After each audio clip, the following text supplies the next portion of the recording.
যতই গুনাহ করো না বান্দা,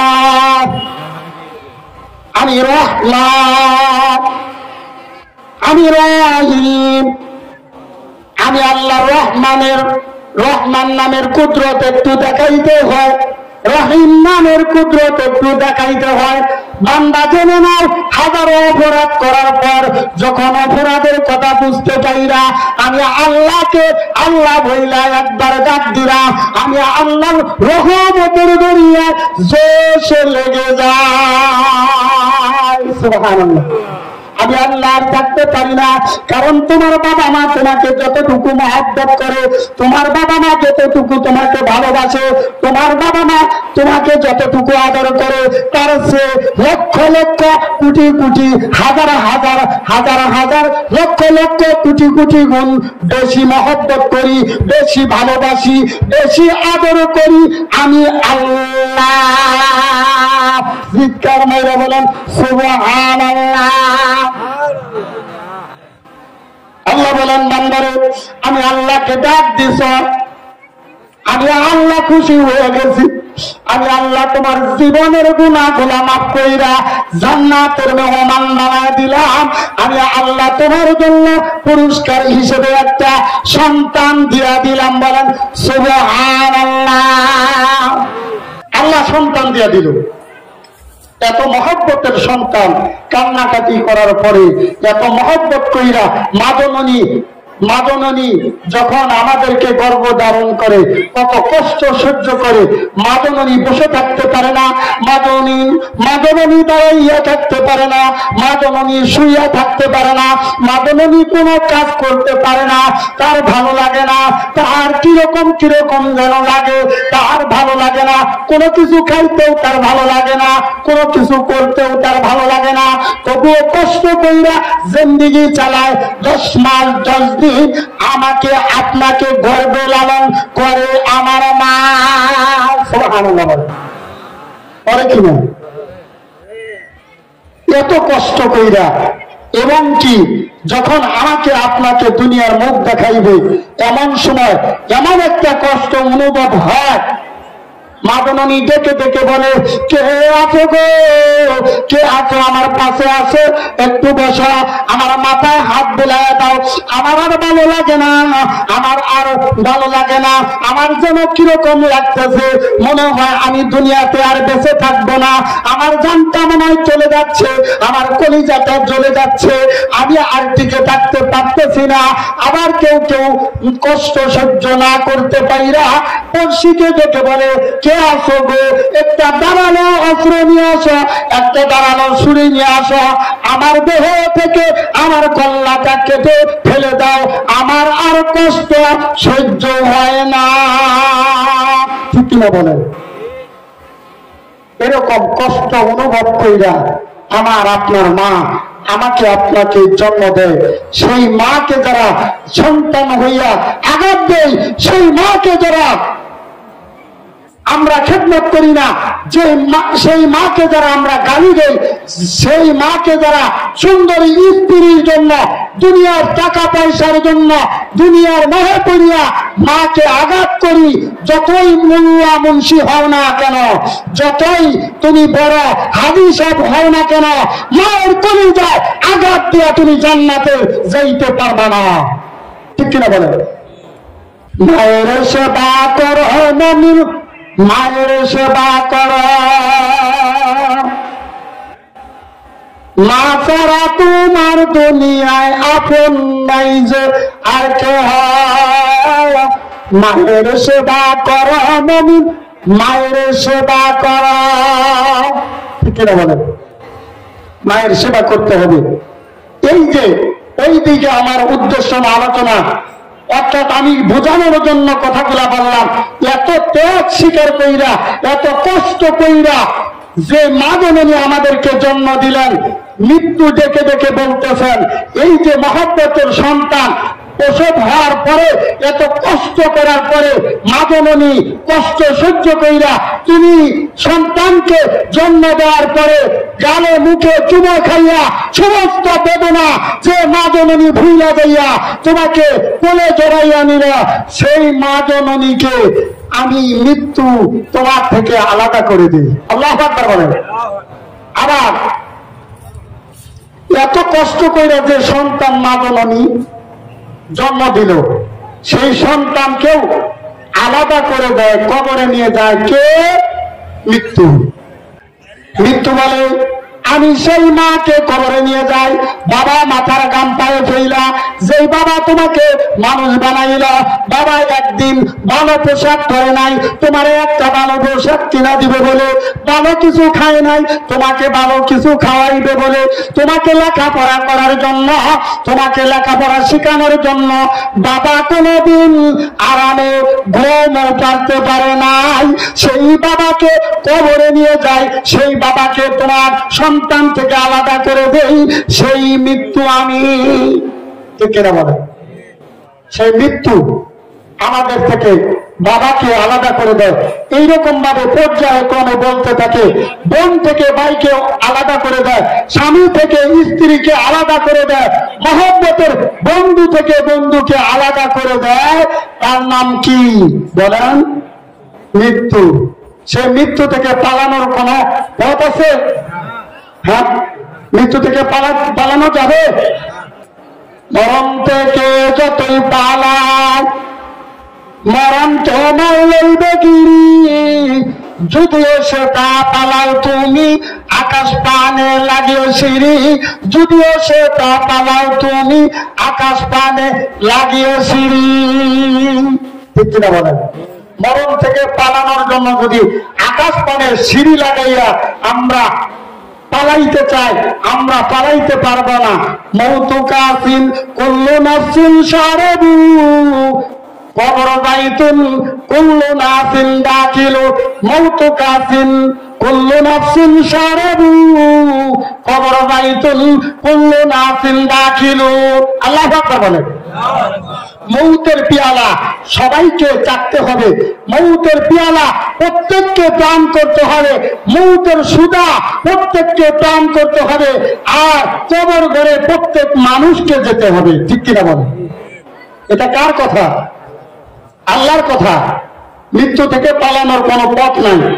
আল্লাহ তাআলা পবিত্র কোরআনে সূরা নিসার ৭৮ নম্বর আয়াতের মধ্যে বলেন, আইনামা তাকুনু ইউদরিকাকুমুল মাউতু, আইনামা তাকুনু ইউদরিকাকুমুল মাউতু ওয়ালাউ কুনতুম ফি বুরুজিন মুশাইয়াদা। আল্লাহু আকবার বলেন। আইনামা তাকুনু, তোমরা যেখানে অবস্থান করো না কেন, ইউদরিকাকুমুল মাউত, মৃত্যু তোমাদের পাকড়াও করবে, মৃত্যু তোমাদেরকে ধরবে। আইনামা তাকুনু, তোমরা যেখানেই থাকো না কেন, যেই অবস্থায় থাকো না কেন, যেই অবস্থায় তোমরা অবস্থান করো না কেন, ইউদরিকাকুমুল মাউত, তোমাদেরকে পাকড়াও করবে, ধরবে, গ্রেফতার করবে মৃত্যু। মৃত্যু থেকে পালানোর কোন পথ নাই। তারপরে বলতেছেন, ওয়ালাউ কুনতুম ফি বুরুজিন মুশাইয়াদা, তোমরা মৃত্যু থেকে বাঁচার জন্য যদি মজবুত কেল্লা তৈরি করো, চতুর্দিকে ওয়াল, উপরে ছাদ, এর ভিতরেও যদি তোমরা অবস্থান করো, তবুও মৃত্যু থেকে তোমরা পালাতে পারবে না। মৃত্যু থেকে পালানোর কোন পথ নাই।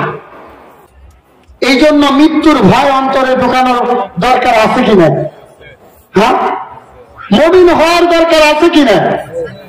কারণ মুমিনের জন্য মৃত্যুটা সহজ হবে, আর বেঈমানের জন্য মৃত্যুটা বড় কঠিন হইবে। রাসূল বলেন, ও আমার সাহাবারা, তোমরা শুনে নাও, তোমরা জেনে নাও, যখন একটা মুমিন পরহেজগার মুত্তাকি ঈমানদারের মৃত্যুর সময় হয়ে যাবে, আজরাইল আলাইহিস সালাতু ওয়াস সালাম যখন তার জানটা কবজ করার জন্য আসবে, ওই মুমিন এমন ভাবে মৃত্যুবরণ করবে যেরকম ভাবে দুনিয়ার বুকে মায়ের বুকে শিশু বাচ্চা দুধ খাইতে খাইতে ঘুমায় যায়। সুবহানাল্লাহ, সুবহানাল্লাহ। আর একটু জোরে হয় না? আবার বলেন সুবহানাল্লাহ। ঈমানদারের মৃত্যু এমন ভাবে হবে যেমন মায়ের বুকে ছোট বাচ্চা, শিশু বাচ্চা দুধ খাইতে খাইতে ঘুমায় যায়, সে নিজেও টের পায় না তখন তার ঘুমে এসে গেছে। ইমানদার যখন মারা যাবে তখন মৃত্যুটা এত সহজ হয়ে যাবে। সুবহানাল্লাহ বলেন। সাহাবারা খুশি হয়ে গেলেন। আমার বিশ্ব নবী, মায়ার নবী, দয়ার নবী, রাহমাতাল লিল আলামিন কেঁদে কেঁদে বলেন, ওহো আমার সাহাবারা গো, তোমরা খুশি হইও না। কারণ যখন একটা বেঈমান, একটা নাফরমান, একটা বেনামাজি, একটা বেপরওয়ালার যখন মৃত্যুর সময় হয়ে যাবে, আজরাইল আলাইহিস সালাতু ওয়াস সালাম যখন তার জানটা কবজ করার জন্য এসে যাবে, ওই বেঈমান, ওই নাফরমান, ওই বেপরওয়ালা, ওই পর্দা ছেড়ে দেওয়ানেওয়ালা, ওই সুদখোর, ওই ঘুষখোর এমন ভাবে খ্বাবের মতো, স্বপ্নের মতো দেখতে থাকবে। দুনিয়ার জগতে আমরা যখন ঘুমে যাই, ঘুমাই অনেক সময় দিনের বেলা দেখবেন স্বপ্নে দেখি, রাতেও ঘুমের মধ্যে অনেক সময় স্বপ্নে দেখি, দেখি কিনা? এরকম খ্বাব দেখবে, স্বপ্ন দেখবে বেঈমানি মৃত্যুর সময় যখন এসে যাবে, ওই সময় তারা স্বপ্নের মতো দেখতে থাকবে। আফসা আফসা ভাব লইয়া যখন আজরাইল আলাইহিস সালাতু ওয়াস সালাম তার সম্মুখে এসে যাবে, ওই বেঈমানে দেখতে থাকবে আজরাইলের পা জমিনে, মাথা আসমানে, এক হাত মাশরিকে, আরেক হাত মাগরিবে, তাম পৃথিবী জোড়া শরীর, আর তাম শরীরের মধ্যে অনেকগুলা বড় বড় লম্বা লম্বা পশম, প্রত্যেক পশমের গোড়া দিয়ে জাহান্নামের আগুনের জিহ্বা বের হচ্ছে। বলেন নাউযুবিল্লাহ। জাহান্নামের ভয় আমাদের অন্তরের মধ্যে না। জাহান্নামের ভয়, ওই জাহান্নাম কিন্তু সাধারণ জায়গা না। আল্লাহ বলেন ওই জাহান্নামের ভয় অন্তরে ঢোকাও। আল্লাতী কুদুহান নাস ওয়াল হিজারা, সেই জাহান্নামের ইন্ধন হবে, খড়ি হবে, জ্বালানি হবে, লাকড়ি হবে মানুষ এবং পাথর। এই ঘোষণা যখন আল্লাহ তাআলা দিলেন, পাথরের পাহাড়গুলা কেঁদে কেঁদে নহর জারি করে দিল। আমরা অনেক সময় শৌখিনতার বসে আনন্দ কইরা আমরা শীতের সময় অনেক সময় ওই যে পাহাড়ের ঝর্ণা দ্বারা দেখতে যাই, ভ্রমণে যাই, ঠিক কিনা বলেন? আমরা অনেক সময় পাহাড় গুলার উপর থেকে দেখি ঝর্ণা দ্বারা, সুন্দর ঝর্ণা দ্বারা প্রবাহিত হইতেছে। ওই ঝর্ণা দ্বারা কিন্তু ঝর্ণা দ্বারা নয়। আমার আল্লাহ কোরআনের মধ্যে ঘোষণা করে দেন, বান্দারে এটা তোমার জন্য একটা নিদর্শন, ওগুলা ঝর্ণা দ্বারা নয়, ওগুলা আমি আল্লাহর কুদরত। ওই সমস্ত পাথরের পাহাড় ওই রকম অবস্থা হয়েছে, কারণ কি জানি? যখন আমি আল্লাহ ঘোষণা করলাম জাহান্নামের ইন্ধন হবে, জ্বালানি হবে, কাঠ হবে, লাকড়ি হবে মানুষ এবং পাথর, তখন ওই সমস্ত পাথরের পাহাড় গুলা কাঁদিতে কাঁদিতে ঝর্ণা দ্বারা চালু করে দিল। আল্লাহু আকবার বলেন। আমরা তো আনন্দ করে দেখতে যাই ঝর্ণা, কত সুন্দর দেখা যায়। আল্লাহ বলেন, বান্দা পাথর হইয়া জাহান্নামের ভয়ে কাঁদে, কিন্তু তুই বান্দা, তুই গোলামের আমি এত হাজার হাজার লক্ষ লক্ষ নিয়ামত দিয়ে দুনিয়ার মধ্যে আমি তোমাকে লালন করলাম, পালন করলাম, দুনিয়ার জিন্দেগিতে হায়াত দান করলাম। আমি আল্লাহর নাফরমানের সীমা রেখা না,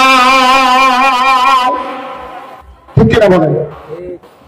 নাফরমানি করতেছি, আল্লাহর হুকুম মানি না। বলতেছিলাম আজরাইল আলাইহিস সালাতু ওয়াস সালাম এরকম অবস্থা দেখতে থাকবে যে ওই যে আজরাইল আলাইহিস সালাতু ওয়াস সালামের দেহটা ওই বেনামাজি দেখতে থাকবে যে বিশাল পৃথিবী জোড়া শরীর, আর তাম শরীরের মধ্যে লম্বা লম্বা অনেকগুলা পশম, প্রত্যেক পশমের গোড়া দিয়ে জাহান্নামের আগুনের জিহ্বা বের হচ্ছে। বলেন নাউযুবিল্লাহ।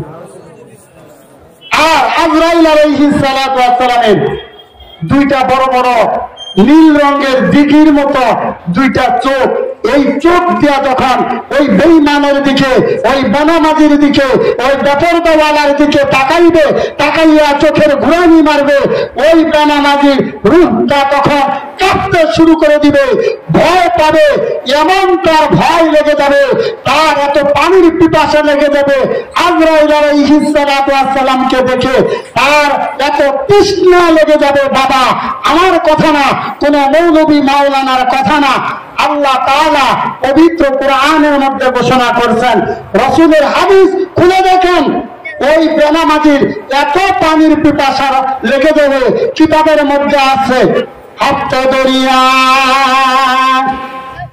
গরবানু শান তানাগর দরে জানে না সর্বদে দিদার বাহিয়াত আজলবে মাহবুব না। হাফতে দরিয়া গরবানু শান তানাগর দরে জানে না সর্বদে দিদার বাহিয়াত আজলবে মাহবুব না। ও বাবা, ওই বেনামাজির 1 গিলাস না, 2 গিলাস না, 100 গিলাস না, 200 গিলাস না, 500 গিলাস না, 1000 গিলাস না, 7 সমুদ্রের পানি যদি তাকে ওই অবস্থায় খাওয়া দেওয়া হয়, তবু ওই বেনামাজি বেপরদা বেহায়া নাফরমানের পানির তৃষ্ণা মিটবে না।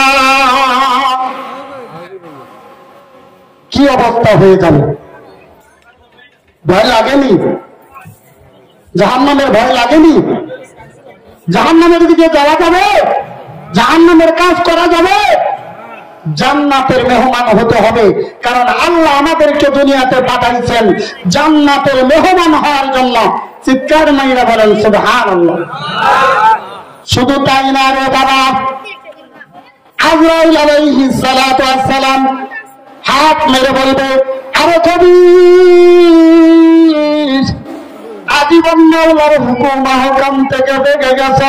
মাওলানা আমাদের হুকুম করেছিলেন নামাজ পড়া নাই, রোজা রাখার হুকুম করেছিলেন, রোজা রাখা নাই, পর্দা করার হুকুম করেছিলেন, পর্দা করা নাই।